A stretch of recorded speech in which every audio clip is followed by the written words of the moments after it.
South Africa's umbrella body for organised business, Business Unity South Africa, has objected to the emphasis placed on national health insurance in the second presidential health compact that was due to be signed, saying that it cannot pledge support for a policy it opposes.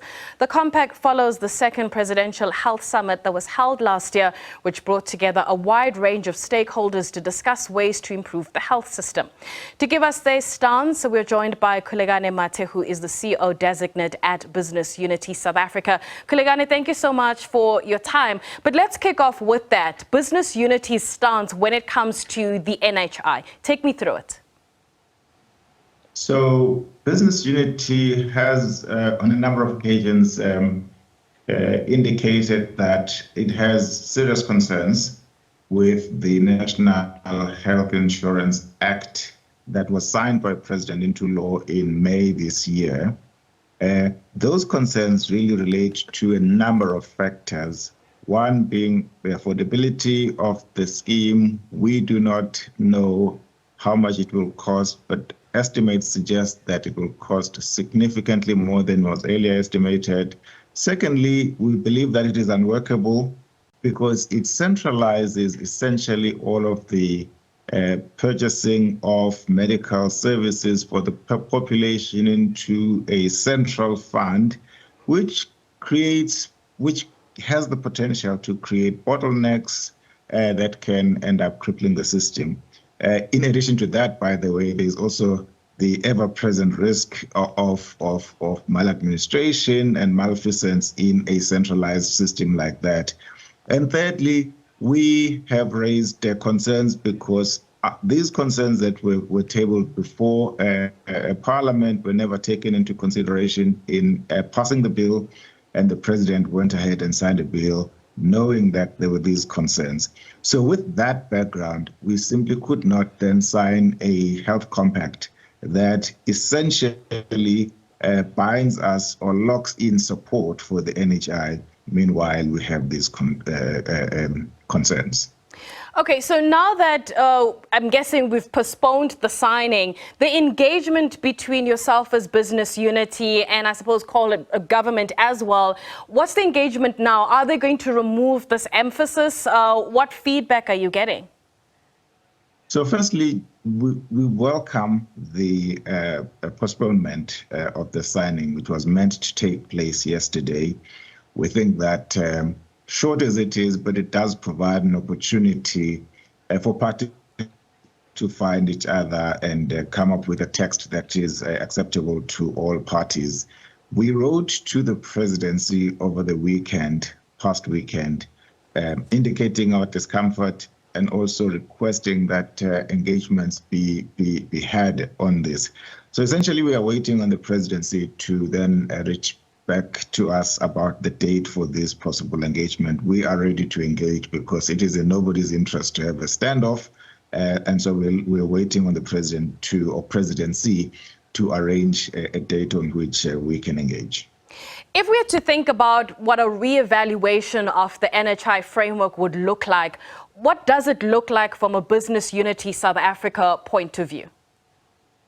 So in the various submissions, not only by us, by the way, the various other organizations that raised concerns about this piece of legislation, where we were making not only just raising concerns, but indicating possible ways of resolving this. As a start, we support the goal that is enshrined in the NHI, which is universal health coverage. So that goal we support. We simply have challenges with what is being said here. And so what would really help is to, in the first instance, have a clear sense of how this is going to be funded, a clear funding plan. And that plan needs to be socialized with the public. Our estimate is that going ahead with the NHI in its current form would cost significantly more than even what people are paying on medical aid. And therefore, it is simply unwise to expect all of us to proceed and accept this without the plan being done. Secondly, the concerns around the centralization, I mean, we need to look at models elsewhere of how these things are managed such that you reduce the risks of a very centralized system that creates bottlenecks.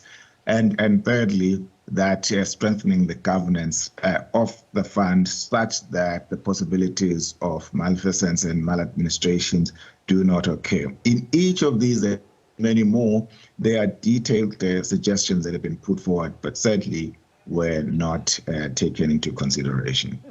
Khulekani, we're in an environment where there's so much optimism around the South African economy, especially on the back of elections and the GNU. What's your take on this?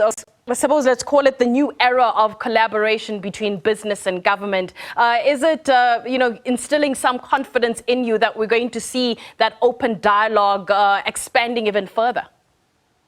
We are very, very optimistic about it. Even in the case of the NHI, by the way, we were very happy with the statement that was made by the president during the opening of Parliament to the effect that even with the NHI, there is a possibility of funding each other as a business and other stakeholders. So we think that signals a willingness to engage. And certainly, we have been in partnership with government now for just over a year on implementing reforms and in a number of areas and trying to make interventions that, for instance, address the crippling load shedding that we experienced last year and before that, addressing transport and logistics as well as crime and corruption. So 2 days ago, or 3 days now, the president convened one of the regular meetings that he convenes with business to review progress on this partnership. Of course, this was the first one under the new administration or the 7th administration, and he recommitted his government to a partnership with business. So there is definitely a sense of optimism, and we think that we can find each other and work on resolving many, many other challenges that we face as a country. Well, Khulekani, I do hope that you do indeed find each other, especially when it comes to this particular part on the NHI. Thank you so much. That is Khulekani Mathe, who is the CEO designate at Business Unity South Africa.